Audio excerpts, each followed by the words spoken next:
Dios les bendiga, mis amados hermanos y amigos.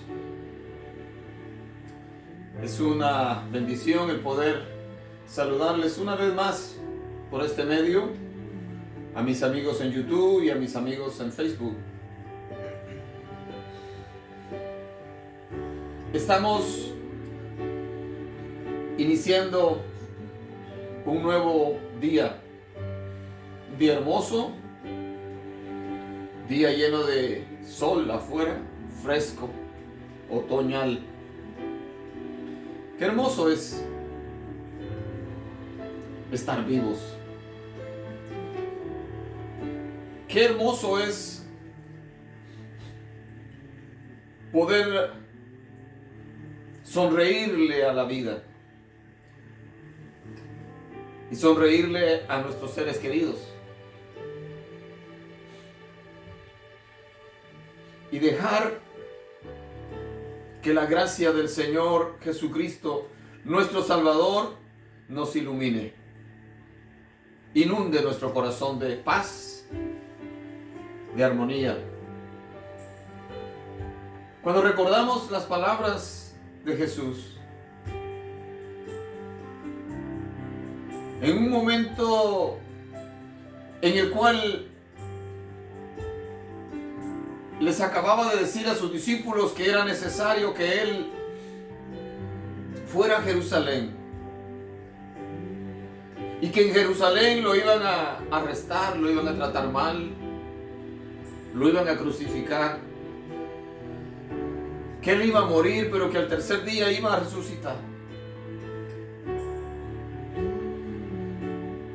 Cuando sus discípulos escuchan esto, se entristecieron. Pero entonces Jesús les dice: mi paz os dejo, mi paz os doy. Yo no os la doy como el mundo la da. No se turbe vuestro corazón, ni tenga miedo.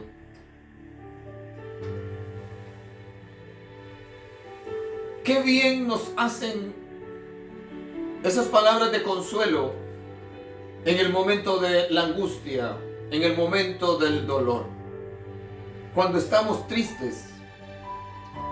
Qué bien caen esas palabras del amigo, del hermano, del papá, del hijo, del pastor, del líder, del jefe. Cuando sentimos que todo se ha derrumbado a nuestro alrededor y de repente alguien llega y nos da un abrazo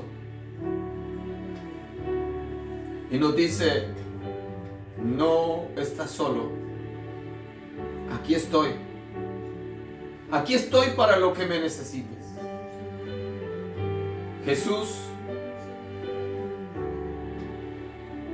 el Hijo de Dios, nuestro amado Salvador, nos dice a nosotros: no temas, no temas, yo estoy contigo. No te desesperes, yo sigo aquí, yo no te he dejado solo.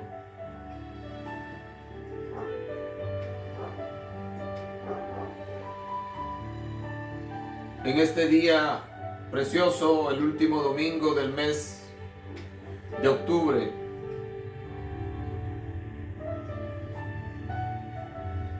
podemos darle gracias al Señor porque hasta este día Él nos ha permitido caminar sobre esta tierra. Muchos, miles, cientos de miles de personas murieron durante este mes de octubre. Tengo un buen amigo por Facebook en Nicaragua y hace unos días, esta semana, empezó a subir fotos tristes y le digo: ¿qué pasó? Y me dice: mi primo se accidentó y murió, tuvo un accidente de moto y murió. Y podía ver en sus publicaciones el dolor que sentía por su primo, que era bien jovencito. Hay una rotura, hay una ruptura, ¿sí? Esa separación que nos hace sentirnos tan pequeños, porque lo somos. Cuando una persona a la que amamos muere y sabemos que ya no la vamos a poder ver, que ya no vamos a poder convivir, que ya no vamos a poder compartir. Cuando un ser querido se va, es triste. Hubo hace muchos años atrás un cantante famoso que escribió una canción que decía: cuando un amigo se va, deja un espacio vacío que no lo puede llenar la llegada de otro amigo. Qué verdad tan grande. Cuando un amigo se va,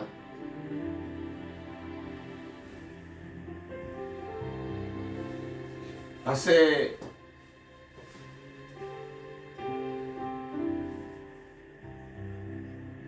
31 años atrás, mi hermano mayor fue brutalmente asesinado. Qué vacío tan grande que dejó mi hermano para sus hijos, para su esposa, para mi madre, para mi padre, para nosotros. Luego se fue su esposa también a causa de las heridas que ese día también le habían causado a ella. 10 años después, más o menos, mi cuñada falleció de las mismas heridas.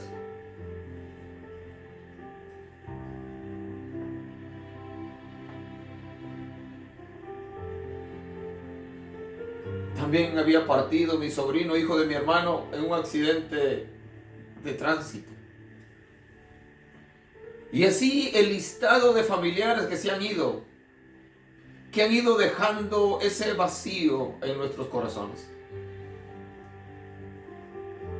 Y el Señor, que conoce el corazón de los hombres, que sabe lo que tú sientes, que sabe lo que yo siento, Él vio a sus discípulos pensativos, tristes, angustiados, cuando Él les dijo: es necesario que el Hijo del Hombre sea entregado en manos de pecadores y que muera, pero va a resucitar al tercer día. Eso causó en el corazón de aquellos hombres que habían estado con Él casi 3 años y medio, causó mucho dolor. Entonces el Señor viene y les da esa palabra: mi paz os dejo, mi paz os doy. Yo no os la doy como el mundo la da. No se turbe vuestro corazón ni tenga miedo. Y esas mismas palabras siguen resonando hoy en día para nosotros. El Señor Jesucristo sigue diciéndonos a nosotros, su iglesia, a nosotros, su pueblo: mi paz os dejo, mi paz os doy. Esa misma promesa está para ti, mi amigo, si vienes a Cristo. Si le entregas tu corazón, tú que vives angustiado, tú que vives afligido, tú que vives con miedo, con temores. Estamos viviendo en un tiempo tremendo. En este mismo instante, en la isla de Cuba está siendo azotada por un huracán. Me llamó mi hermano del alma, mi hermano Jordan, que vive en Cuba, y me dice: se esperan muchos daños. Cuba se está cayendo a pedazos y viene un huracán. El hambre, la pobreza causada por un gobierno corrupto, por un gobierno malo. Y ahora viene el huracán. Los pobres son los que más van a ser afectados. Pero Cuba es esa isla hermosa, la isla más grande de las Antillas, una isla enorme que hace 60 y pico de años atrás era una maravilla, hoy está en ruinas. Pero Cuba está llena de brujos, santeros, gente que maldice a Israel. Y la promesa sigue estando de pie para el pueblo de Israel: bendeciré a los que te bendijeren y maldeciré a los que te maldijeren. Mis amados hermanos, oremos por Cuba. Oremos por la iglesia cristiana en Cuba, la cual sigue sobreviviendo por la misericordia de Dios, porque el ataque es grande. La persecución es grande en contra del pueblo de Dios en Cuba.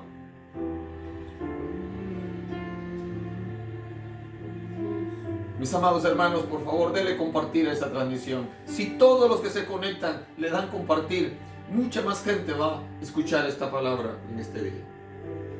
Así que hoy estamos iniciando esta transmisión con estas palabras: mi paz os dejo, mi paz os doy. Yo no os la doy como el mundo la da. No se turbe vuestro corazón ni tenga miedo, dice el Señor. Hermanos en Cuba, hermanos en Cristo en Cuba, mi paz os dejo, dice el Señor. Y la paz de Dios se manifiesta en medio de nuestras tormentas, en medio de nuestras angustias.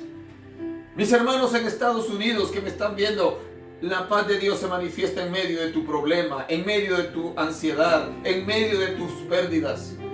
En Guatemala, en El Salvador, en Honduras, en Nicaragua, en todo Centroamérica, donde quiera que esta transmisión esté llegando en este momento, la paz de Dios se manifiesta en medio de tu necesidad, en medio de tu angustia, en medio de tu enfermedad. Ahí está el Señor diciéndote: mi paz os dejo. Siempre recuerdo ver a un hermano a quien le tuve tanto cariño. Su nombre era Luis Vargas, puertorriqueño. En sus últimos días en la cama de hospital, muy enfermo, ya le quedaba poco para irse con el Señor. Y ahí en la cama, él cantaba a Dios, adoraba a Dios. Y ahí se manifiesta esa paz que sobrepasa todo entendimiento. Esa paz que la gente dice: pero ¿cómo le hace esta gente? ¿Cómo pueden estar cantando en medio de la enfermedad? ¿Cómo pueden estar cantando en medio de un funeral? ¿Cómo pueden estar alabando a Dios cuando el hijo está muerto ahí en un ataúd? Cuando la madre está en un ataúd. Cuando el esposo, la esposa, el hermano está ahí en un ataúd. Porque la paz de Dios, la verdadera paz de Dios, no depende de nuestras circunstancias. No depende solamente de cuando las cosas están bien, cuando tenemos buen trabajo, cuando tenemos dinero en el banco, cuando no tenemos deudas, cuando no nos duele nada. No. La paz de Dios se manifiesta en medio de la oscuridad, en medio del miedo, en medio del terror. Ahí está Dios con nosotros. En medio de nuestros fracasos, ahí está el Padre que ama. Ahí está el Padre que levanta. Ahí está el Padre que sostiene. Al igual que nosotros sostenemos a nuestros hijos cuando caen. ¿Sí? La madre abraza a su hijo borracho. El padre abraza a su hija que está pasando por aflicciones, por un desamor.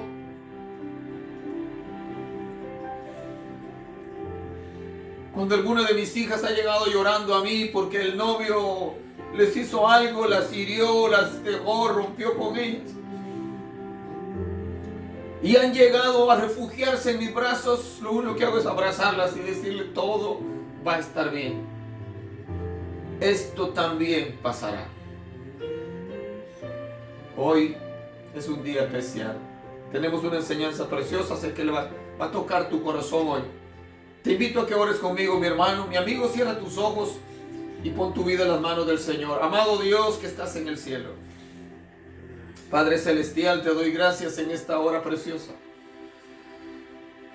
Te doy gracias, Señor, porque a ti te place que nuevamente estemos aquí en este ministerio de enseñanza y predicación de tu palabra frente a mis hermanos y amigos. Señor, tú que conoces el corazón de cada uno de nosotros, tú que sabes cada carga, cada aflicción, cada pensamiento de tristeza, de angustia, que puede estar tocando, Señor, nuestra vida. Y sabes todo de nosotros, pero que estás ahí para consolarnos, para animarnos. Señor, muchas gracias en esta hora preciosa. Gracias por tu palabra. Gracias por tu Espíritu Santo, maravilloso Espíritu Santo. Señor, que viene y nos abraza, que viene y nos envuelve, que viene y susurra a nuestros oídos tu palabra. Porque tú dijiste el Espíritu Santo que yo les enviaré. Él los guiará a toda justicia. Él les recordará todas las cosas que yo les he hablado. Señor, ese maravilloso Espíritu Santo hasta el día de hoy sigue recordándonos tu palabra. Señor, que en este día tu Espíritu Santo toque los corazones de todos aquellos que van a estarse uniendo con nosotros en esta transmisión. Y todos aquellos, Señor, que a través del tiempo en el futuro se encontrarán, Señor, con este video, se encontrarán, Señor, con esta enseñanza, que sean tocados, porque tu palabra es la misma, tu palabra no cambia, tú eres el mismo de ayer, de hoy y por los siglos. Y nosotros oramos para que tu palabra corra y sea glorificada. Señor, toca los corazones, fortalécenos, quita, Señor, toda enfermedad de nuestros cuerpos que nos agobian, o danos fuerzas para seguir caminando aún con la enfermedad, si no está en tu plan sanarnos en este momento. Señor, pero que tu voluntad sea hecha en nosotros. Levántanos para la gloria de tu nombre. Amado Jesús, bendito es tu nombre. Recibe la honra y la gloria en este día. A ti y solamente a ti, Señor, te damos la alabanza. Aleluya. Amén. Gracias, Señor. Gracias, Señor Jesús. Aleluya. En totalidad a ti rindo alma y corazón.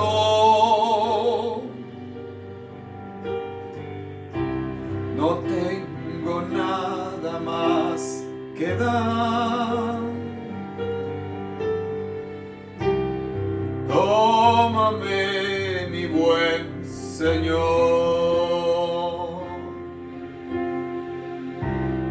en totalidad a ti rindo alma y corazón. No tengo nada más que dar. Tómame, aquí estoy. Tómame en tus manos, Cristo. Toma mi vida en tus manos y haz de mí lo que tú quieras. Tómame, aquí estoy.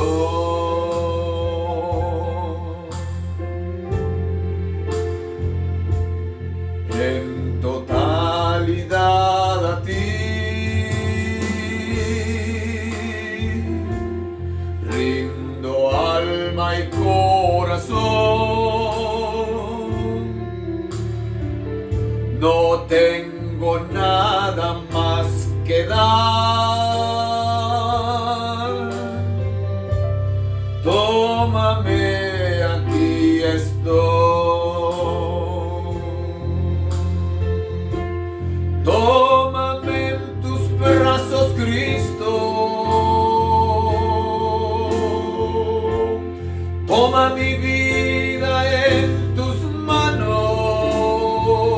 aleluya. Y haz de mí lo que tú quieras. Tómame, aquí estoy.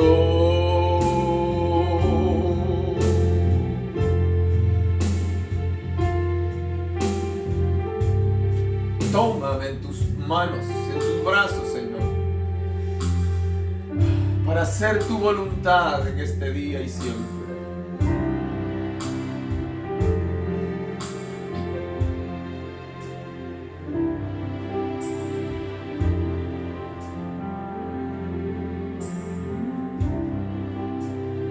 He pecado yo, vivía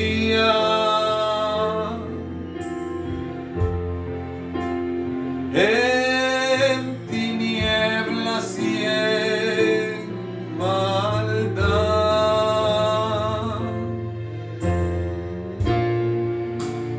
mas la mano de Jesucristo me tocó y salvo yo soy. Me ha tocado, sí, me ha tocado, y ahora sé que el Salvador salva, sana y viene por mí. Me ha tocado Cristo el Señor. Me ha tocado, sí, me ha tocado, y ahora sé que el Salvador, Cristo Jesús, salva,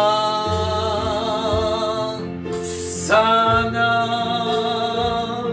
y viene por mí. Me ha tocado Cristo el Señor. Desde que encontré al Maestro, desde que Él salvó mi ser, nunca dejaré de adorarle hasta que Él regrese por mí. Me ha tocado, sí, me ha tocado, y ahora sé que el Salvador salva, sana y viene por mí. Me ha tocado Cristo el Señor.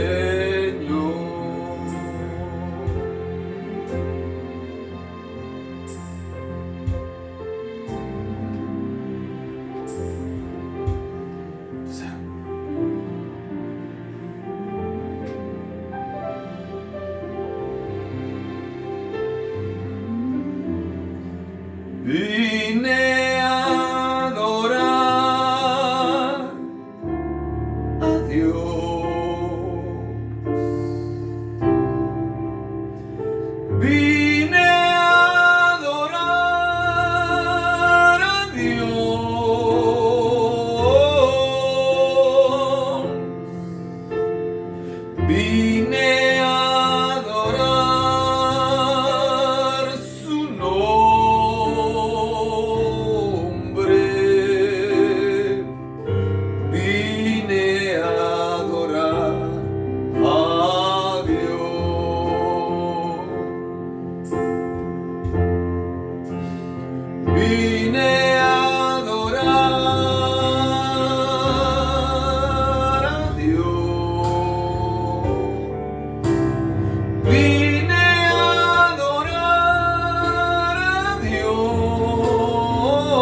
mostró un camino mejor.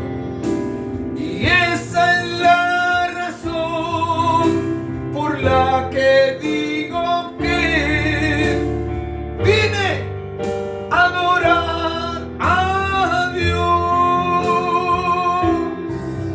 Él vino a mi vida en un día muy especial. Cambió mi corazón, me mostró un camino mejor. Y esa es la razón por la que digo que vine a adorar a Dios.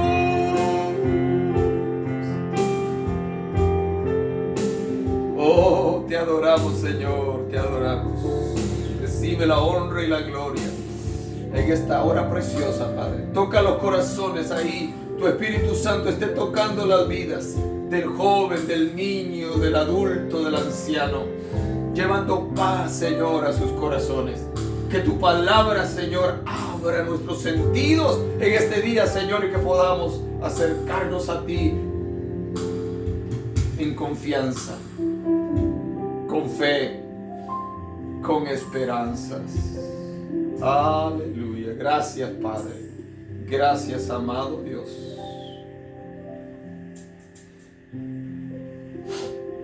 La presencia del Señor está siempre con nosotros. Siempre. Su Espíritu Santo está con nosotros. Aleluya. Vamos a entrar a la palabra de Dios en esta mañana. Tengo un tema muy serio, muy delicado en este día. Y para ello les invito a que me acompañen ahí en sus hogares, si tiene su Biblia a la mano, mi hermano, al Santo Evangelio según San Juan, capítulo 10, verso 10 al 16. San Juan, capítulo 10, verso 10 al 16. Nos dice la Biblia, en el nombre maravilloso de Jesús: el ladrón no viene sino para hurtar y matar y destruir. Yo he venido para que tengan vida y para que la tengan en abundancia. Yo soy el buen pastor. El buen pastor su vida da por las ovejas. Mas el asalariado, y que no es el pastor, de quien no son propias las ovejas, ve venir al lobo y deja las ovejas y huye, y el lobo arrebata las ovejas y las dispersa. Así que el asalariado huye porque es asalariado y no le importan las ovejas. Yo soy el buen pastor y conozco mis ovejas, y las mías me conocen. Así como el Padre me conoce y yo conozco al Padre y pongo mi vida por las ovejas, también tengo otras ovejas que no son de este redil. Aquellas también debo traer, y oirán mi voz, y habrá un rebaño y un pastor. Esta mañana, esta hora, donde quiera que usted me esté escuchando, tengo un hermano que amo mucho allá en España, pastor, que se comunica todos los días conmigo y yo con él. Ahí en España pues ya es muy tarde.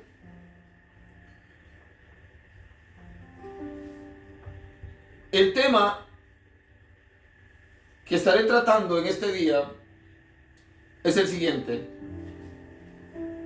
pastores verdaderos versus pastores falsos. Pastores verdaderos versus pastores falsos. Mis amados hermanos, uno de los trabajos más importantes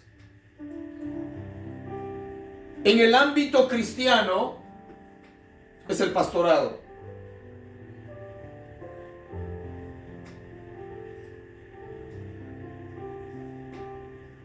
El pueblo de Israel era un pueblo ganadero, era un pueblo agrícola. En los tiempos cuando el pueblo de Israel se comenzó a formar,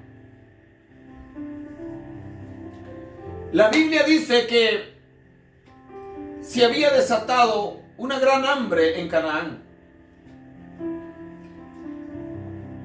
Tiempo atrás, Dios había llevado, usando la maldad de los hijos de Jacob, Dios había llevado a José, el menor, uno de los menores, el penúltimo de los hijos de Jacob, fue llevado a Egipto. Sus hermanos lo vendieron. Después que intentaron matarlo por celos, por envidia, terminaron vendiéndolo a una caravana de madianitas, de mercaderes. Estos madianitas lo llevaron a Egipto. Allá lo vendieron como se vende una pieza de mercado. José, aquel joven hermoso, temeroso de Dios, amado por el Padre, fue colocado en una plataforma y lo exhibieron. Lo más seguro que completamente desnudo, porque los compradores tenían que verlo, que no tenía defectos en su cuerpo. Era tan seria la situación cuando compraban a un esclavo que tenían que incluso revisarle sus partes íntimas. Porque si un esclavo varón tenía un testículo magullado o muy grande, no lo compraban, porque estaba enfermo. Así que a José lo exhibieron públicamente en una plaza. Pero Dios tenía todo medido para José. Allá lo compró un empleado muy particular del rey Faraón. Un ministro, un hombre importante en el palacio llamado Potifar compró a José. Potifar llevó a José, quien había sido vendido por sus hermanos por 20 monedas de plata. Ahora no sabemos cuánto Potifar pagó por José, porque ya era de reventa, ya era negocio que estaban haciendo con José. No sabemos la cantidad que Potifar pagó por José, pero lo llevó a su casa. Desde el momento que José entra a la casa de Potifar, la Biblia dice que Jehová estaba con José. Dios comenzó a bendecir a José allá en Egipto. Dios comenzó a bendecir la casa de Potifar a través de la llegada de José a Egipto. Y cuando Potifar, que era un hombre sabio, era un hombre inteligente, se dio cuenta que este muchacho no era un cualquiera. Potifar dejó de tratar a José como un esclavo y ahora lo empieza a tratar como a un empleado muy particular. Potifar convierte a José de esclavo a su capataz, a su administrador. Le dijo: todo está en tus manos, mi casa, mis propiedades, mis ganados, todo está en tus manos, menos mi mujer. La mano de Dios cayó de una manera tremenda en la casa de Potifar, en bendiciones tremendas. Pero ahí estaba, a pesar de que Jehová estaba con José, también ahí estaba Satanás, tratando la manera de hacerle la vida de cuadros a José. Y conocemos la historia. La esposa de Potifar se enamoró de José, se encaprichó con José y lo acosó, diciéndole: acuéstate conmigo, acuéstate conmigo. José lo rechazaba, la rechazaba y le decía: no puedo. ¿Cómo voy a pecar yo en contra de Dios y en contra de mi amo? Si aquí en esta casa todo está en mis manos, menos tú eres la esposa de mi amo. Y sabemos la historia. Aquella mujer se empecinó hasta que se llegó el momento en el cual quiso a la fuerza que José se acostara con ella. Un día que ella despidió a todos los trabajadores, les dio descanso para quedarse sola en la casa. Después que José huyó desnudo, ella se quedó con las ropas de José. Acuérdense que en ese tiempo no se usaban pantalones, eran túnicas. Era ropa que estaba solamente por encima. Al igual que nuestras hermanas y nuestras mujeres allá en Guatemala que visten de corte.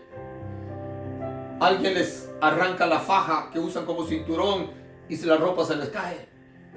Algo parecido pasó con José. José prefirió salir desnudo huyendo y aquella malvada mujer se quedó con la ropa de José en sus manos y comenzó a gritar: este hombre quiso violarme, lo cual era mentira. Potifar tomó a José y lo llevó a la cárcel. Pero estaba José en la cárcel, dice la Biblia, pero Jehová estaba con José. Ahí Dios bendijo también a José en la cárcel. Ahí en la cárcel el carcelero vio algo especial en José y lo colocó como jefe de todos los presos. Sí. José había nacido para ser líder. José había nacido para ser cabeza y no cola. Y serás cabeza y no cola, dice la promesa de Dios para sus hijos. Ahí pasó José varios años en la cárcel hasta que se llegó el momento en el cual tuvo que interpretar los sueños del faraón. Y sabemos la historia, cómo José se convirtió de preso a el segundo en el imperio más grande del mundo que existía en ese tiempo, Egipto. Se llegó el tiempo en el cual las profecías que Dios le había dado a José en sus sueños acerca de sus hermanos se cumplieron. El sueño de Faraón decía de que venían 7 años de abundancia, pero 7 años de escasez en la tierra. Y eso abarcó a toda esa región. Canaán cayó en hambre, en pobreza, en escasez, no había lluvia. Jacob, que era un hombre rico, se le fue acabando la comida y tuvo que mandar a sus hijos a Egipto a buscar comida, porque ahí en Egipto había comida, gracias a la buena administración que José había hecho. Ahí había comida. Los hijos de Jacob van a Egipto, se encuentran allá con un hombre que se le llamaba el Señor de la Tierra. José era el Señor de la Tierra. Pero José ya no era el muchachito aquel sencillo, humilde. Ahora José era un hombre casado. Ahora José era un hombre que vestía de ropas reales. Ahora José vestía como los egipcios, aunque su corazón seguía siendo hebreo. Sus hermanos lo ven, no lo reconocen. Sus hermanos vienen y se postran delante de José, exactamente lo que Dios le había mostrado a José en su sueño. José los enfrenta, los trata de espías, etcétera, etcétera. Pero les da comida. Los envía de regreso, pero deja a uno de ellos ahí.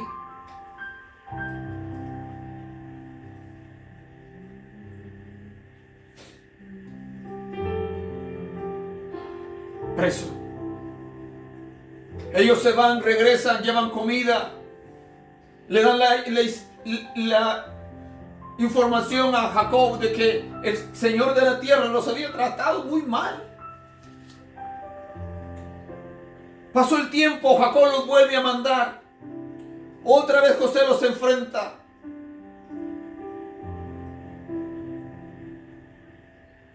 Se llega el momento en el cual José se revela a ellos como su hermano José.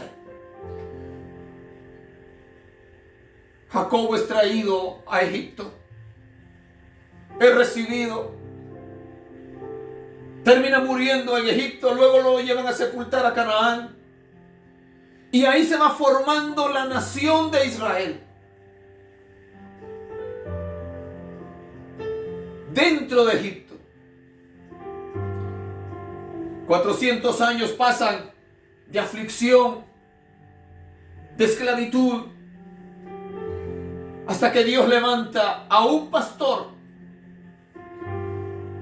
a alguien llamado Moisés, que había sido salvado por la mano de Dios, que había sido llevado al palacio del rey, que había crecido como un faraón más, que había crecido con todos los honores, con todos los estudios, con todo el poder. Pero llegado el momento, Dios tiene que sacar a Moisés de Egipto después de 40 años. Cuando tenía 40 años, Dios lo saca usando el mismo faraón, qué sé yo,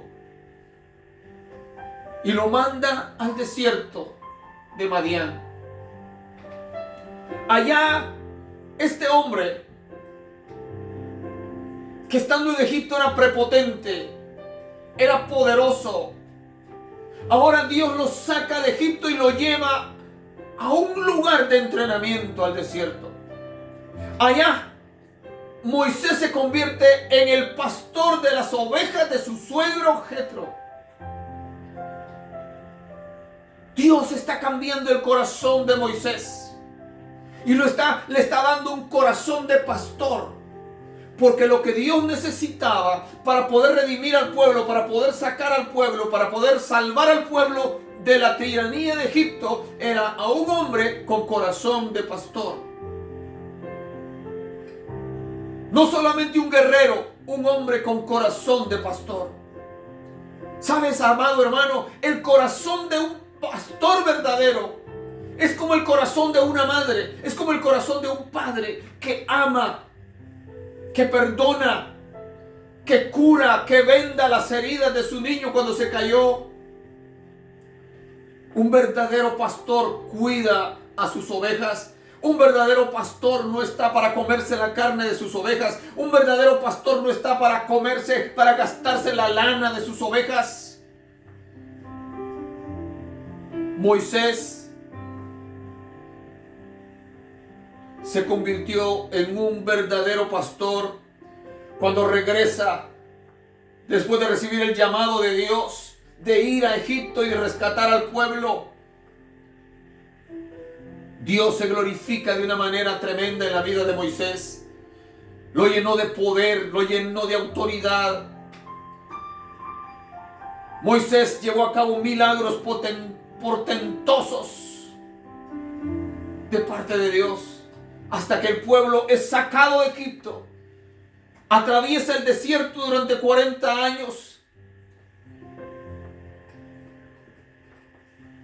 Se llegó el momento en el cual Moisés tenía que irse, pero ya Dios había preparado a otro pastor llamado Josué para que se siguiera a cargo de su pueblo Israel. ¡Qué pastores tan importantes! ¡Qué hombres tan llenos del amor de Dios! ¡Qué hombres tan responsables! ¡Qué hombres cuya mirada y corazón no estaba puesto en las riquezas, no estaba puesto en el lujo, no estaba puesto en la lana y en la carne ni en la leche de las ovejas! Ellos no vivían para enriquecerse. Ellos no vivían para actuar como seres superpoderosos. Ellos amaban al pueblo. Amaban a los que estaban bajo su control, bajo su autoridad, bajo su cuidado. Pastores verdaderos versus pastores falsos.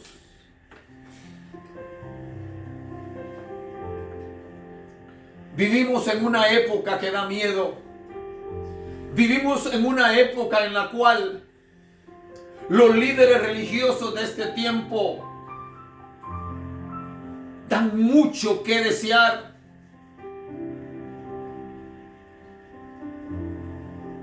Líderes capaces de despojar a las congregaciones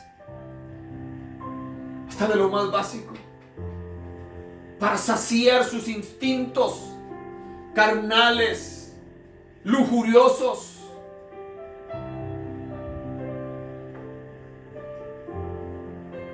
En México nació una secta que se llama La Luz del Mundo.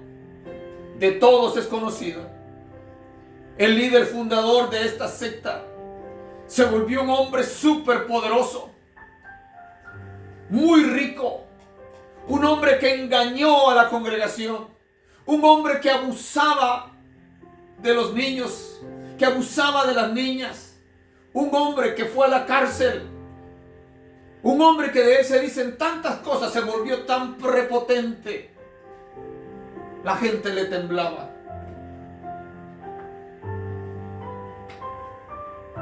Y todo eso lo único que ha causado en el pueblo de Dios y en la raza humana y en los hombres es que en vez de querer acercarse a Dios, que en vez de querer buscar de Dios, ponen sus ojos en estos hombres malvados, en estos hombres sinvergüenzas, y piensan que todos los cristianos somos iguales. De ahí los comentarios en redes sociales, de ahí los comentarios en las charlas comunes y corrientes en contra de los pastores, en contra de los ministros, que todos son contados o acusados de la misma manera. Todos los pastores son unos ladrones, todos los evangelistas son unos ladrones, pero especialmente los pastores. Ellos se comen el diezmo, ellos se comen la ofrenda, ellos se comen esto y lo otro. ¿Y sabes qué?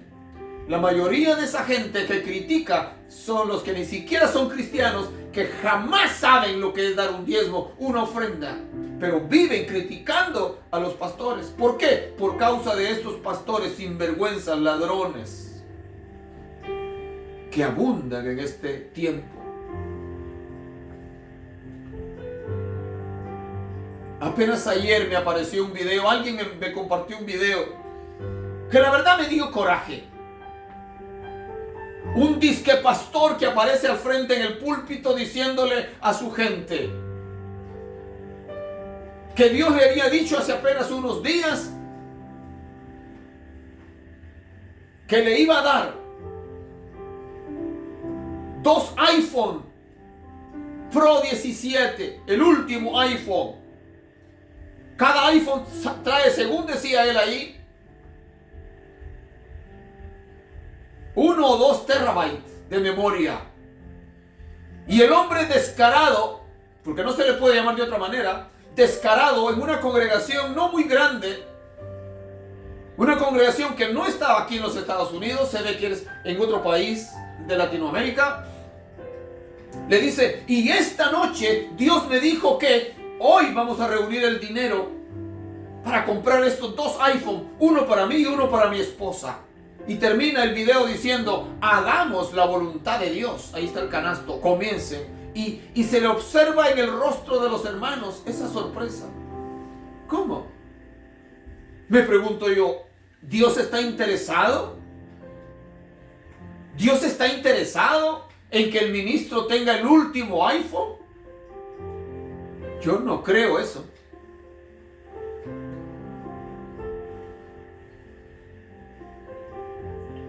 Y ese actuar de estos personajes traen deshonra a la obra de Dios. Avergüenza la obra de Dios. Hace poco otro ministro, disque ministro en una congregación bastante grande, apareció diciendo que Dios le había dicho que construyera una bodega a la par del templo, porque esa bodega se la iba a llenar de Lamborghinis, Ferraris y los carros los más caros del mundo. Y dice él: ya construí la bodega a la par del templo, porque Dios me dijo que me va a dar Lamborghinis y Ferraris. ¡Qué mentira más asquerosa del diablo! ¿Son estos verdaderos ministros de Dios? No, son falsos, mentirosos, ladrones.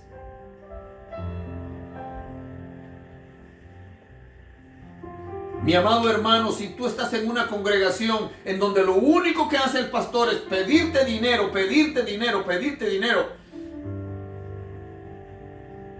para él andar en un carro último modelo cada año, y no cualquier carro, sino carros de $100,000.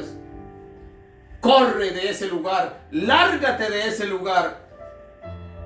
No tengas miedo de las maldiciones que les están echando. Hay ministros, disque ministros sinvergüenzas que dicen: si te vas de este lugar, si te vas de este lugar, sales de mi cobertura. Yo no quiero la cobertura de ningún hombre. Yo no quiero la cobertura del pastor, yo no quiero la cobertura del supervisor de la iglesia, yo no quiero la cobertura del presidente del concilio. A mí no me importa tu cobertura. A mí no me importa la cobertura de tu concilio, no me importa. ¿Sabes por qué? Porque la Biblia dice: el que habita al abrigo del Altísimo morará bajo la sombra del Omnipotente. Es el abrigo del Altísimo, es la sombra del Omnipotente que yo deseo tener sobre mí.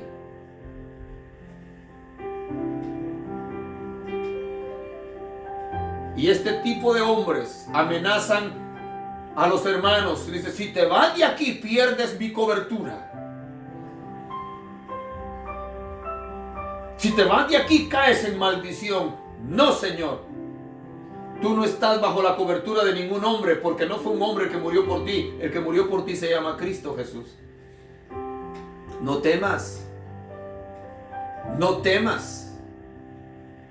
Mi hermano, tienes la palabra de Dios. Las iglesias, las congregaciones en este mundo, en las ciudades, son como restaurantes.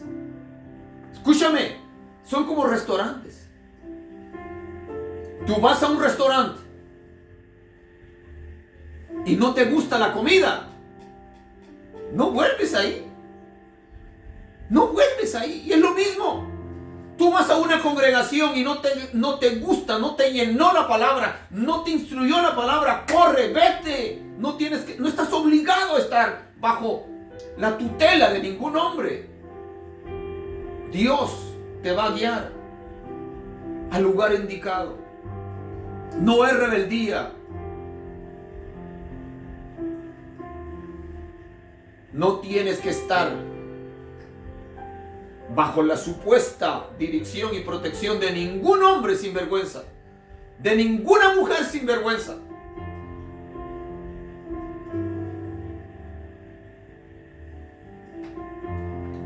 Tienes que mantenerte bajo la cobertura de Dios en una congregación en donde se exalte el nombre de Cristo, en donde la palabra de Dios sea la regla, con claridad, con amor.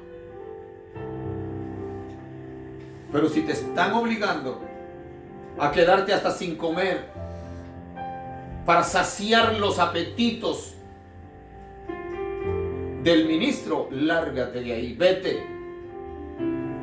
Escuchaba al hermano Chuy Olivares esta semana en una enseñanza tremenda para pastores que estaba dando, y contó la historia de un pastor en México. Dijo: en una iglesia grande había una ancianita que cayó enferma y no tenía familia. Y una hermanita de la iglesia vino donde el pastor y le dijo: hermano pastor, tenemos que ayudar a la hermana fulana de tal que está enferma. Y este pastor, un sinvergüenza, y lo estaba contando hermano Chuy Olivares, y yo sé que ese hombre habla verdad. Este hombre sinvergüenza le dijo a la hermanita que quería ayudar a la ancianita, le dijo: ¿sabes qué, hermanita? Déjala. Ya la hermanita está viejita. Ya no vale la pena preocuparse por ella. Déjala que el Señor se la lleve. Pero ¿sabes qué? Le dijo: ve y asegúrate de que los bienes que tiene, quizás una casita, lo poco que tenga, asegúrate que ella lo deje en donación para nuestra iglesia, para que no se quede el gobierno con eso. ¿Qué dices tú, mi hermano, de alguien así? No la vamos a ayudar, que se muera ya, pero que la casita que tiene, que las cositas que tiene, nos la deje a nosotros, la iglesia. Cuando yo escuché eso, perdóname, pero yo dije, ese es un desgraciado. Ese hombre es un infeliz. Ese hombre no se puede llamar ministro. Nosotros ahora, mucha gente se la lleva de tan humilde que quiere obedecer todo lo que le ordenan. No, Señor. Dios nos ha dado 5 sentidos. Tenemos al Espíritu Santo para que nos oriente. No podemos decirle amén a todo. No.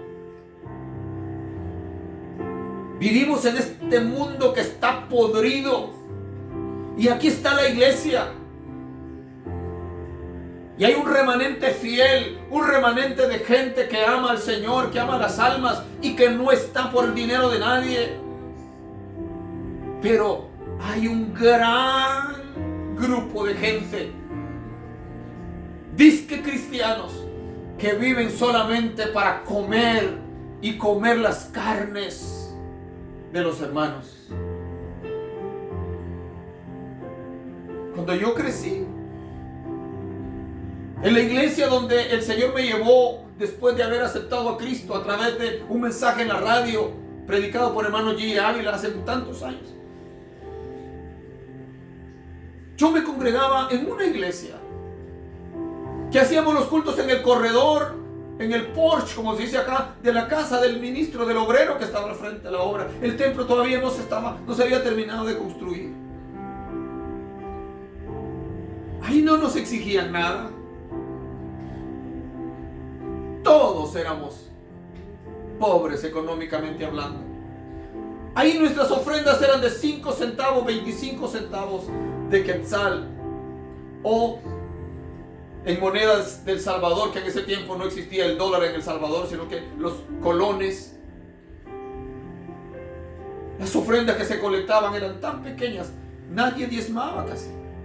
La gente trabajaba en el campo. El pastor no tenía carro. El pastor trabajaba. Pero el mover de la gracia del Espíritu Santo sobre nosotros era tan hermosa. Yo tenía 16 años y me sentaba entre los adultos y adoraba al Señor. ¡Qué gloria aquella!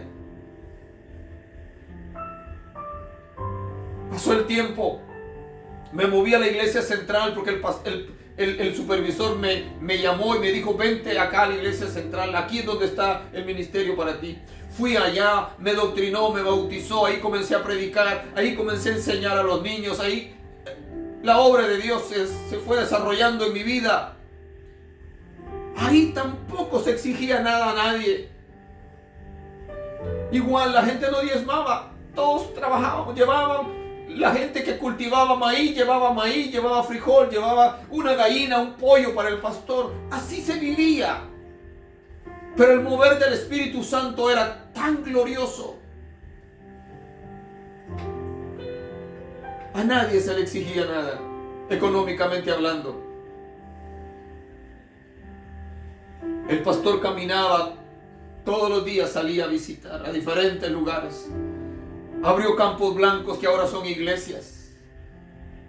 El hermano Marco Antonio Díaz, que ya está en la presencia del Señor.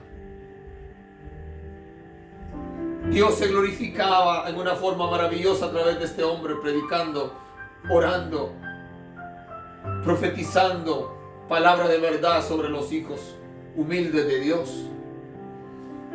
Y así crecimos. Pero el tiempo ha cambiado. Aún en nuestras congregaciones en Guatemala, los pastores de hoy,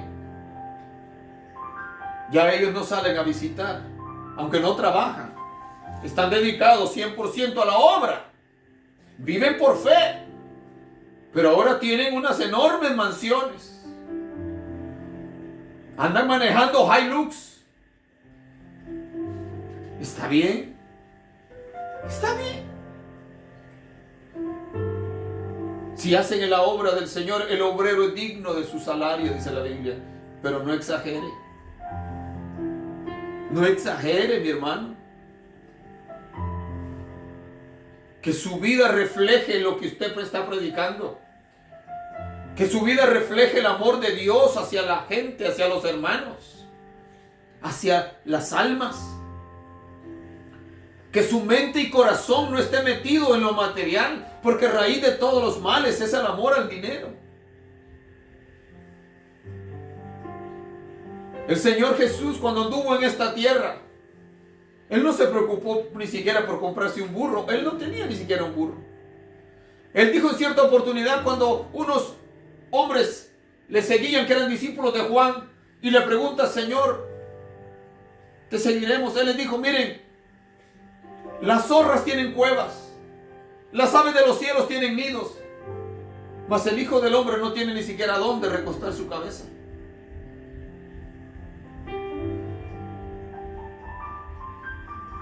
Venga.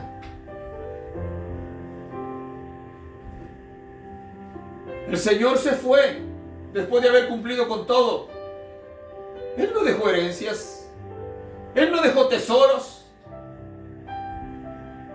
económicos. No dejó oro ni plata para sus seguidores.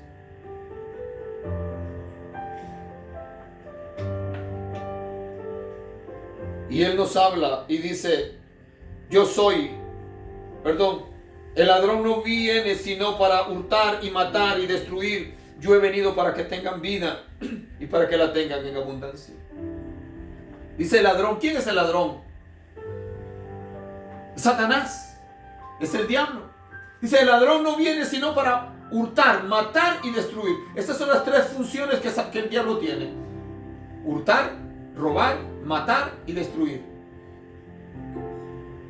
El diablo te roba la paz, te roba la alegría,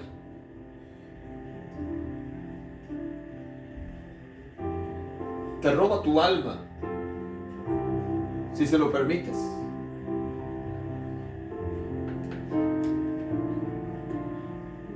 El ladrón no viene sino para hurtar y matar y destruir. Tres funciones terribles que tiene Satanás y que las sabe utilizar a perfección. Satanás usó a Judas Iscariote. Satanás se le metió en el corazón a Judas, uno de los 12. Colocó en él una ambición extrema. Judas, cuando fue llamado por el Señor para ser uno de los 12, es posible que al principio quería hacer la voluntad de Dios. Judas hizo milagros al igual que nosotros. Pero poco a poco su corazón fue llenándose de ambición, de intereses económicos. Él pensaba que Jesús iba a expulsar a los romanos, que Jesús iba a sentar en el trono y él iba a ser uno de los principales, y él iba a tener poder, y él iba a tener dinero. Pero conforme fue pasando el tiempo, veía que Jesús hacía milagros, no le cobraba a nadie. Jesús sanaba a los enfermos y no le pedía un centavo a nadie. ¿Sabes qué es lo que pasa ahora? Hay gente que se atreve a decirte: oraré por ti, pero me mandas una ofrenda. Voy a orar para que seas prosperado, pero me mandas una ofrenda. Voy a ir a predicar a tu iglesia, pero me tienes que pagar tanto. Voy a ir a cantar a tu iglesia, pero me tienes que pagar tanto. Jesús nunca cobró por predicar. El apóstol Pedro nunca cobró por predicar. El apóstol Pablo, peor. El apóstol Pablo dice que él trabajaba con sus manos. Mientras que predicaba, él estaba fabricando tiendas. Él dice: nunca me he comido nada de nadie. Nunca le he robado nada a nadie. Nunca le he pedido prestado a nadie y me he quedado sin pagar, como ocurre hoy en este tiempo. Pastores que piden prestado a los hermanos en la iglesia y nunca les pagan. ¿No?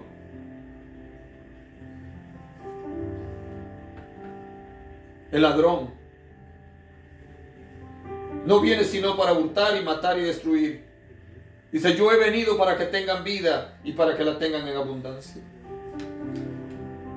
No encontramos en la Biblia, en el ministerio de Jesús, una sola oportunidad en la cual Jesús pidió dinero. Aunque la gente ofrendaba. Porque había un tesorero, el cual era Judas. Había un grupo de mujeres ricas que eran seguidoras, discípulas de Jesús, que ayudaban, dice la Biblia, con sus bienes al ministerio de Jesús. ¿Por qué? Porque se necesitaba dinero para mantener el ministerio, para ir de un lado para otro. Tenían que comer. Los discípulos dejaron de ir a pescar. Eran pescadores, tenían que sostener a sus familias. Así que la gente ofrendaba. Judas era el tesorero. Pero Jesús no se paraba a exigirle nada a nadie. Al contrario, Él estaba dispuesto a dar.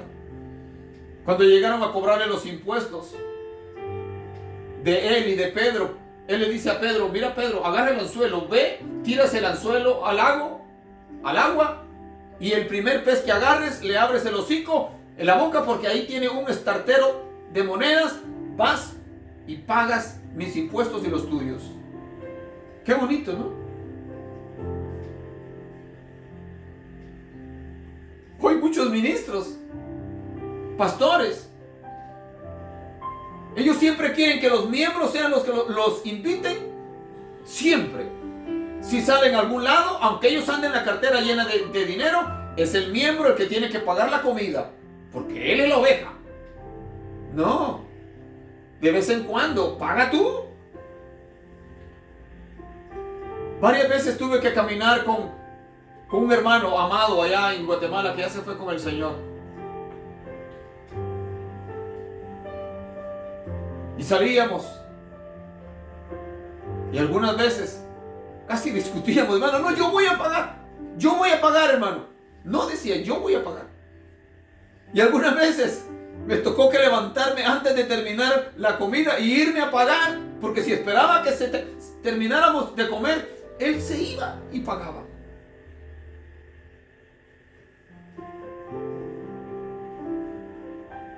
El buen pastor su vida da por las ovejas.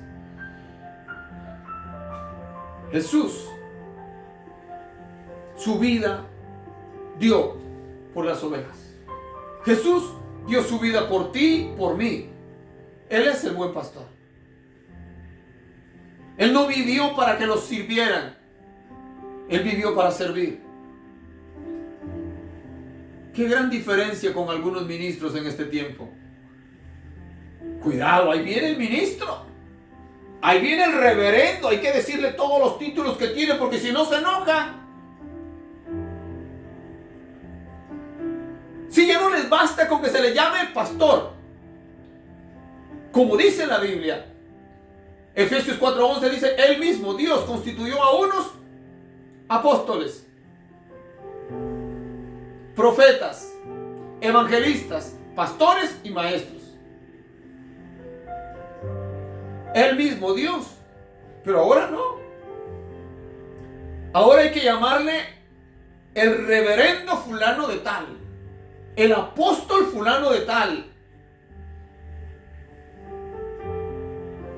el profeta fulano de tal. Hay gente que se han colocado el nombre de profeta en este tiempo. No. La Biblia dice que el último de los profetas fue Juan el Bautista.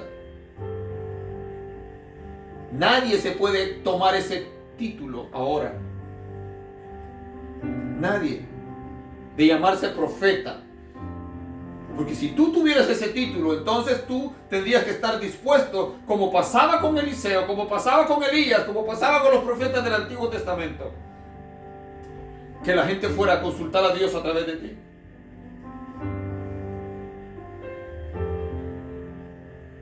¿Qué dice Dios para mi vida? Y tú tendrías que decir: esto y esto dice el Señor. No inventado como ahora. Porque ahora esto está de moda también. Hay personas que se han autonombrado profetas y uno va, ¿verdad? Hay gente que va, que ora, a ver qué palabra me da Dios. ¿Qué palabra te da Dios? Es la que está aquí escrita. Esa es la palabra que te da Dios. Tú no necesitas ir a consultar a nadie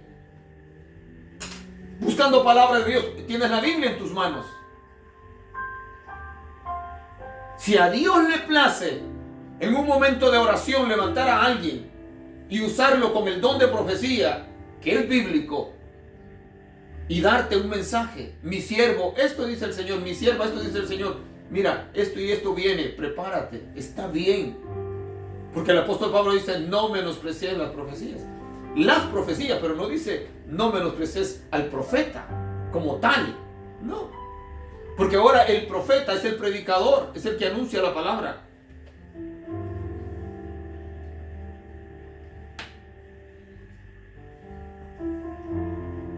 Yo soy el buen pastor. El buen pastor su vida da por las ovejas, dice el Señor. Yo soy el buen pastor. El buen pastor su vida da por las ovejas. El Señor cumplió su palabra. Él dio su vida por las ovejas. Él murió por nosotros. Él murió por nosotros. Porque cuando nosotros éramos sus enemigos, Él dio su vida por sus enemigos. No solamente por los que le obedecían, la dio por toda la raza humana. Estando en la cruz, el Señor gritó, Padre mío, perdónalos porque no saben lo que hacen. Oró por los que lo estaban matando. En este momento, en Nigeria, en África, miles y miles de cristianos están siendo asesinados por los extremistas musulmanes, islámicos. Iglesias enteras están siendo eliminadas. Niños, mujeres, jovencitos, jovencitas. Llegan estos endemoniados, que no se les puede llamar de otra forma, y los matan. En los momentos en los cuales los hermanos están adorando al Señor. La iglesia no tiene armas. La iglesia no se defiende con armas humanas. Los cristianos no levantan sus manos en contra de los malos. Los gobiernos son responsables de defender a sus ciudadanos, porque sean cristianos evangélicos, sean católicos, sean musulmanes, sean budistas, sea quien sea, son ciudadanos de estas naciones. Y los gobiernos son responsables. Para eso fueron elegidos, para que cuiden, para que defiendan a su gente. Pero los gobiernos en África no están haciendo nada. Aquí en los Estados Unidos están saliendo marchas pro Palestina. En Europa, levantando banderas pro Palestina, defendiendo a los terroristas, pero no están diciendo nada en defensa de los cristianos que están siendo eliminados, asesinados allá en África, encarcelados en China, torturados en Norcorea. Parece que los cristianos somos de una especie rara que hay que eliminarlos. Así como quisieron eliminar a Cristo y lo mataron, pero Él está vivo, Él resucitó. Así como quieren eliminar y destruir al pueblo de Israel, pero no podrán jamás. ¿Qué pasa? La obra de Satanás sigue desarrollándose en todo el mundo. Él sigue matando, sigue robando, sigue destruyendo. Pero Jesucristo sigue dando vida a todos aquellos que se acercan a Él, arrepentidos de sus pecados y recibiendo su palabra, recibiendo su amor. Hoy más que nunca, mis amados hermanos, es necesario que la iglesia se pare, ore por sus hermanos. No dejes de orar por nuestros hermanos en Norcorea, en África, en China, en México. Ahí siempre menciono México, porque México, Brasil, que son de los países más grandes de Latinoamérica, están matando a los cristianos protestantes. Les están quitando sus propiedades, los están expulsando de las comunidades. ¿Sabes quiénes lo están haciendo? Los religiosos. En nuestras propias narices. La presidenta de México no está moviendo un dedo para defender a los ciudadanos cristianos. No está moviendo un dedo. No ha hecho un solo comentario en contra de estos asesinos que están matando a los pastores, quemando los templos en Chiapas, en Hidalgo, en México.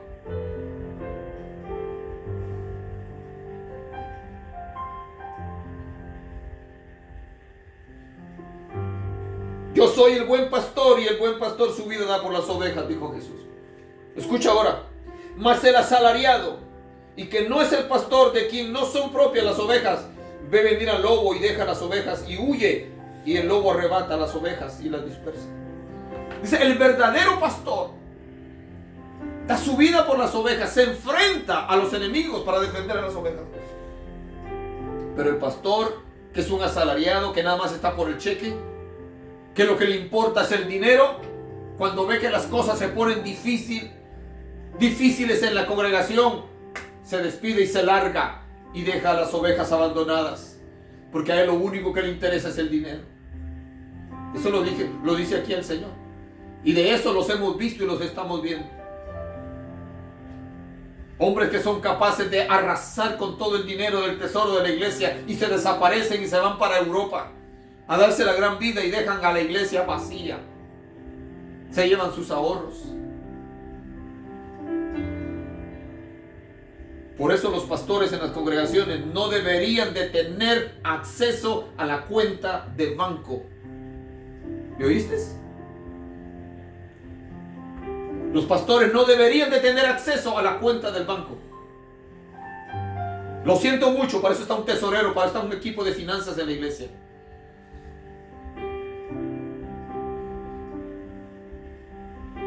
El pastor, como tal aquí en los Estados Unidos y en los países desarrollados,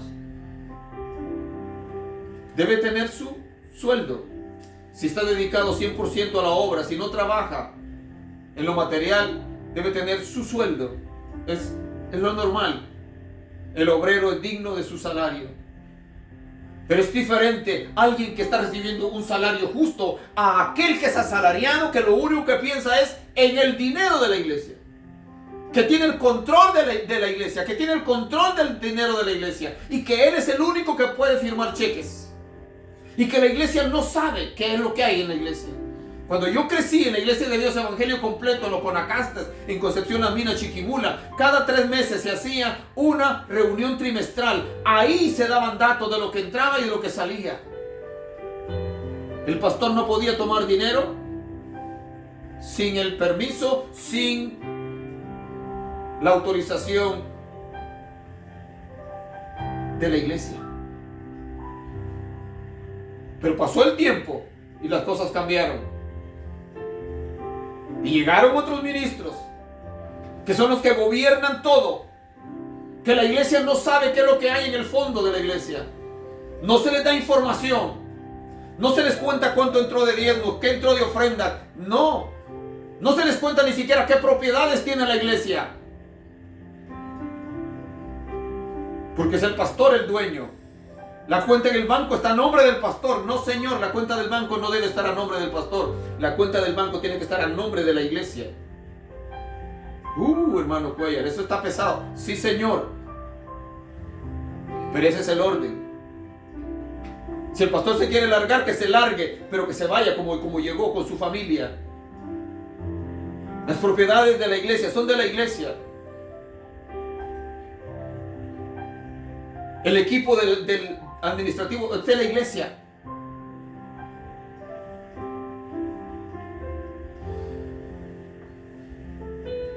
Wow. Mas el asalariado, y que no es el pastor, de quien no son propias las ovejas, ve venir al lobo y deja las ovejas y huye, y el lobo arrebata las ovejas y las dispersa. Aquel que está solamente por el dinero, no le importa. Ocurre lo mismo en los trabajos. Yo he escuchado a muchos empleados, a muchos trabajadores que dicen: a mí lo que me importa es mi cheque. Yo lo que quiero es que el fin de semana mi cheque esté listo. De ahí lo que pase en la compañía me importa un bledo. ¿Oh, sí? A mí me importa. A mí me interesa que la compañía en la que yo trabajo prospere. Porque yo soy parte de esa compañía. Porque yo soy parte de ese negocio. Y depende de mí el que esa compañía crezca cuando hago bien mi trabajo. Cuando yo llegué a la compañía donde estoy,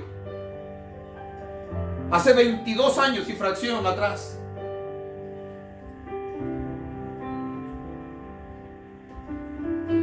estaba bonita, estaba grande, pero no como está ahora. Durante 20 y tantos años he permanecido ahí haciendo lo mejor a favor de la compañía, de los clientes y de los trabajadores. Puedo decir sin mentir que soy la persona que más gente, más trabajadores ha llevado a la compañía. Mi estadía en la compañía ha sido de bendición para la compañía, para los clientes y para los trabajadores. El cheque es importante, pero me interesa el bienestar de toda la gente que está ahí. No digas, a mí lo que me importa es que mi cheque salga. Haz tu trabajo de tal manera que los clientes queden contentos y que más trabajo salga para la compañía. Porque si la compañía como tal, como cuerpo crece, tú vas a crecer y vas a tener oportunidad de que te aumenten el sueldo. Pero si la compañía sufre pérdidas porque tú haces un trabajo mediocre, tú también vas a perder porque no va a haber manera de que te aumenten el sueldo. Nosotros, sobre todo los cristianos, donde quiera que lleguemos, tenemos que ser de bendición. Cuando tú vayas a congregarte a una iglesia, procura llevar bendición, procura producir, no ir a quitar. No ir a buscar a que te alimenten, que te den esto, que te ayuden para pagar la renta. No, Señor. Son las ovejas las que se reproducen, no es el pastor.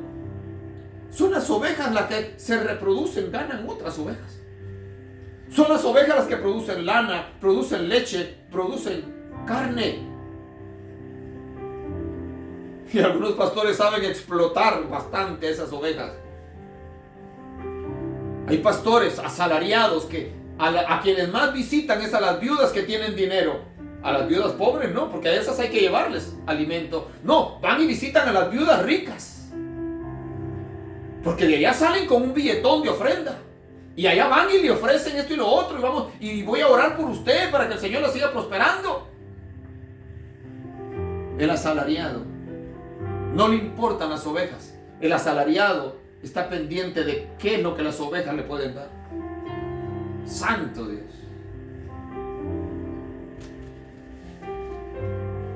Dice, así que el asalariado huye, porque es asalariado y no le importan las ovejas. Cuando ve las cosas serias, huye, se va, porque no le importan las ovejas. En Israel, hubo un hombre tan importante, tan maravilloso, que antes de ser rey era pastor. Desde niño estuvo a cargo de las ovejas de su padre. David, él estuvo dispuesto a morir en las garras de los leones por defender a sus ovejas. Él era un buen pastor, el dulce cantor de Israel. David, hablando en la entrevista que tuvo con el rey Saúl antes de enfrentarse a Goliat, le dice, tu siervo era pastor de ovejas. Tu siervo cuidaba, pastoreaba las ovejas de su padre. Y cuando veía venir un león a querer comerse a las ovejas, se le lanzaba al león y lo mataba y defendía las ovejas. Y se veía que venía un oso, un animal monstruoso, igual se lanzaba en contra del oso siendo un niño y mataba al oso y defendía las ovejas. Ese es el buen pastor que da su vida por las ovejas. ¿Qué diferencia? ¿Qué diferencia con los pastores asalariados que apenas ven que las cosas se están poniendo difíciles y renuncian y se largan? Porque ellos pensaron, como piensan muchos, que el pastorado es un negocio. Hay gente mundana que se atreve a decir, yo me voy a meter de pastor porque ahí hay dinero. No, señor. No, señor. El verdadero siervo de Dios está dispuesto a dar su vida por las ovejas. Dios va a proveer para sus necesidades. Pero no tiene que ir con esa mentalidad de que me meto al pastor para para tener carro nuevo, porque la iglesia me tiene que mantener, porque la iglesia me tiene que comprar casa, porque la iglesia cada año me tiene que cambiar el carro, etcétera, etcétera. No, Señor, Dios no te llamó para eso. Dios te llamó para que prediques, para que enseñes, para que te capacites, para que instruyas a la iglesia de verdad, a los que están bajo tu cuidado. Tienes que alimentarlos bien. No le des comida recalentada.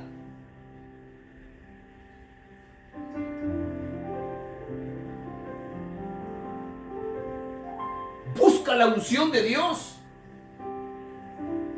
Busca la unción del Espíritu Santo para que cuando hables a la iglesia, cuando hables a la congregación, la palabra esté siendo agradable. Aunque sea dura de exhortación, la iglesia la reciba con gozo y cambie su vida en lo que tenga que cambiar. No creas que el liderazgo en la iglesia es solamente para que te den dinero. Si vas con esa mentalidad, mejor lárgate. Ve a buscar otra cosa.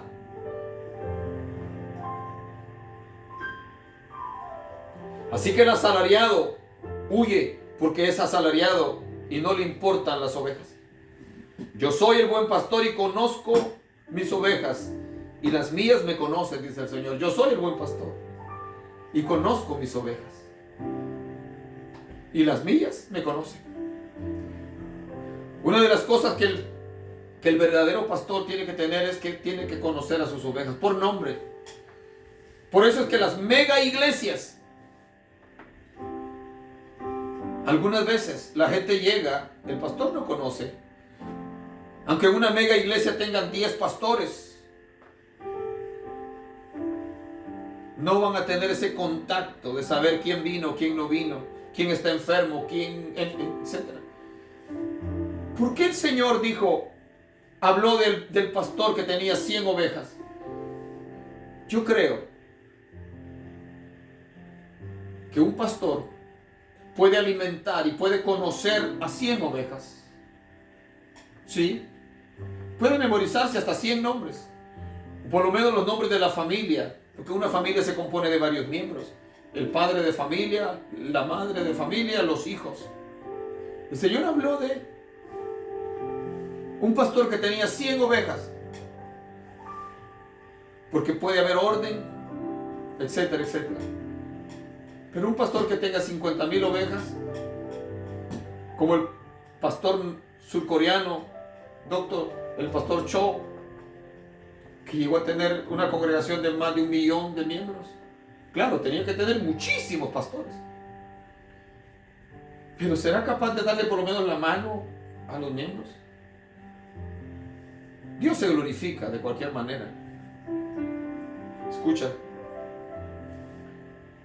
Yo soy el buen pastor y conozco mis ovejas y las mías me conocen.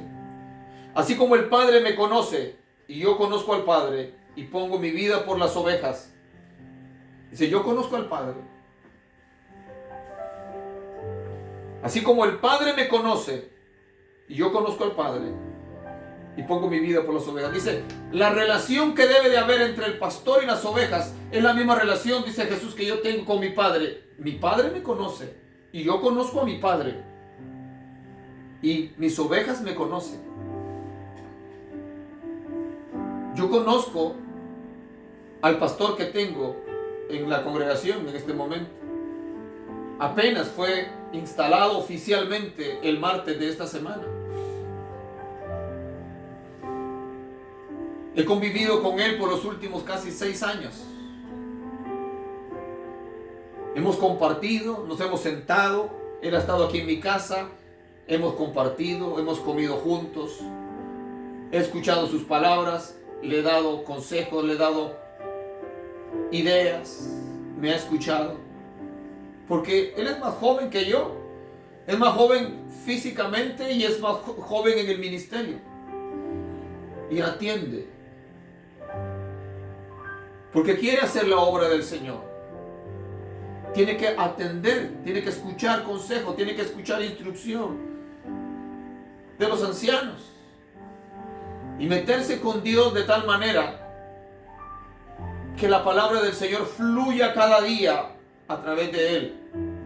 Eso lo hace un verdadero pastor.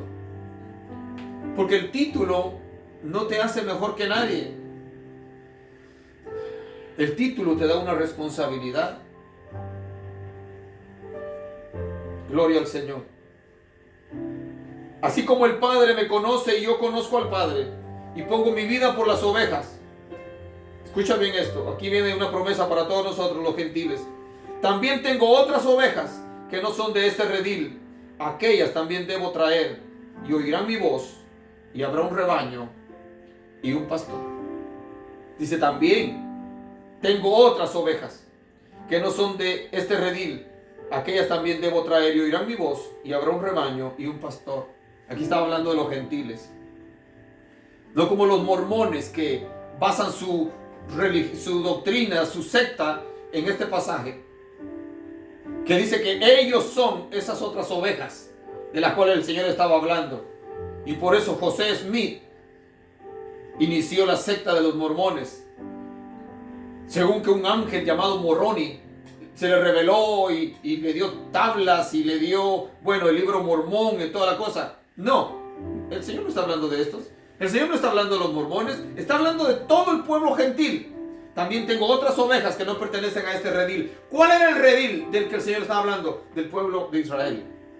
A los suyos vino y los suyos no le recibieron, mas a todos los que le recibieron, a los que creen en su nombre, a ellos les dio potestad de ser hechos hijos de Dios. Nosotros, los que no éramos judíos, los que no éramos israelitas, escuchamos la voz, creímos y ahora somos esas ovejas, esas otras ovejas, que el Señor también dijo, tengo otras ovejas. Así que cuando un mormón se te acerque y te quiera decir algo así, no, dile no. Las ovejas a las cuales el Señor se estaba refiriendo eran todas las otras razas del mundo entero, que no eran judías. Gloria al Señor. El tiempo ha pasado, pero esto quiero terminarlo completamente. Así que esa es la diferencia. Pastores verdaderos versus pastores falsos. Cuando Naamán el sirio fue sanado por Eliseo, al obedecer el mandato de Eliseo de sumergirse en el río Jordán 7 veces, Eliseo en ese tiempo se puede llamar que era el pastor de Israel. Él era el profeta, él era el pastor en Israel. Naamán agradecido regresó donde estaba Eliseo, se postró delante de él y le ofreció una cantidad de tesoros como pago, como recompensa por el milagro que había recibido. Mis hermanos, denle compartir esta transmisión. He visto que se ha conectado muchísima gente. Gloria al Señor por eso. Denle compartir, por favor. Cuando Eliseo recibe a Naamán, que ya estaba sano, Naamán le dice, Señor, por favor, agarra. Miren, aquí hay oro, aquí hay plata, aquí hay vestidos. Y Eliseo le dice, no, yo no voy a agarrar nada. Nada. Yo no oré por ti, yo no hice nada por ti, esperando pago. ¿Se da cuenta la diferencia entre un verdadero pastor, entre un verdadero ministro? No está diciendo siempre en este ministerio, mande $1,000 y esto se le va a multiplicar. No, Señor, esto es una falsedad. Eliseo le dice, no, vete en paz, tranquilo, vete en paz, yo no necesito nada de ti. Pero la Biblia dice que Jesse, quien debería de quedar en el lugar de Eliseo cuando Eliseo muriera, así como Eliseo quedó en el lugar de Elías cuando Elías fue llevado al cielo. Jesse, cuando el Naamán se va, Jesse dice, Eliseo no quiso tomar nada de este hombre. Qué error tan grande que cometió. Ahí está un pastor falso hablando. Dice, correré yo detrás de él y tomaré algo de él. Y eso hizo. Se fue corriendo, alcanzó a Naamán. Cuando llegó allá se inventó una mentira. Y Naamán le dio 2 talentos. Y como un talento de plata pesaba como 45 kilos, era una carga enorme. Naamán tomó 2 de sus criados, le puso un talento encima de cada uno y hizo que caminaran con Jesse de regreso. Y cuando llegaron a cierto lugar, Jesse tomó el dinero, los talentos, los tesoros y los escondió. Y entró a la casa donde estaba Eliseo y Eliseo le dice, ¿dónde estabas? Jesse le dice, yo no he salido. Y le dice Eliseo, ¿acaso no estaba mi corazón ahí contigo? Cuando el sirio se bajó del carro y te dio el dinero. Por lo tanto le dice, la lepra de Naamán se te pasará a ti y a toda tu descendencia. Le dice Eliseo, ¿es acaso tiempo de estar consiguiendo dinero? ¿Es acaso tiempo de estar buscando riquezas? Esas palabras son poderosas. Dice, ¿es acaso tiempo de estar como ministros pidiéndole dinero a la gente? Y yo te digo a ti, pastor, en esta mañana, yo te digo a ti, hermano, en esta hora, ¿es acaso tiempo de estar buscando dinero y riquezas y tesoros en este tiempo? ¿No es acaso mejor que busquemos la presencia del Señor? Porque el tiempo se está acabando, seriamente lo digo. El tiempo se está terminando. ¿Acaso no es tiempo de acercarnos a Dios hoy más que nunca y dejar de estar haciendo planes, de seguir comprando negocios, de seguir metiendo dinero en el banco? Quiero terminar con esto. Quiero que sepas que todo el dinero que tienes en el banco, que todas las riquezas que tienes acumuladas, viene un tiempo y está cercano en el cual todo eso se va a frizar, se va a congelar. No vas a poder sacar un centavo del banco. No vas a poder vender nada de lo que tienes. Porque el anticristo va a dar una condición para que puedas comprar y vender. Tendrás que ponerte una marca en la frente o en tu mano derecha para poder hacer uso de lo que tienes, de tu dinero, de tus riquezas. Porque si no, no vas a poder. Así que Eliseo le dice, ¿es acaso tiempo de que estemos acumulando riquezas? Jesse terminó leproso y toda su descendencia fue leprosa. Amado hermano ministro y amado hermano líder y hermanos en general, amemos al Señor, sirvamos al Señor por amor a las almas, por amor a nuestra salvación, por amor a Él en gratitud por toda su bondad. Y dejemos a un lado la ambición. Trabajemos hasta que el Señor nos permita trabajar, pero no con ese ahínco, con ese deseo de adquirir más y adquirir más. Y hay overtime y yo me voy a quedar y voy a ir a trabajar el sábado y voy a trabajar el domingo porque yo quiero más dinero y más dinero y más dinero. Se te puede pegar la lepra de Naamán. Que Dios te bendiga, que Dios te guarde en esta hora. Recuerda darle, compartir, darle like, amigos en YouTube, compartan, denle like por favor a este video. No les cuesta nada y eso vale mucho. Mis amados en Facebook, gracias por haberse quedado ahí. Gracias a todos los que por primera vez se conectaron hoy. Que la paz del Señor esté con ustedes, que la gracia del Señor esté con ustedes. Y recuerden, esta es palabra de Dios, no es nada personal. Nos vemos a la próxima con la ayuda del Señor. Busca al Señor. Ahí donde estás, pídele perdón. Acéptalo en tu corazón como tu Señor y Salvador.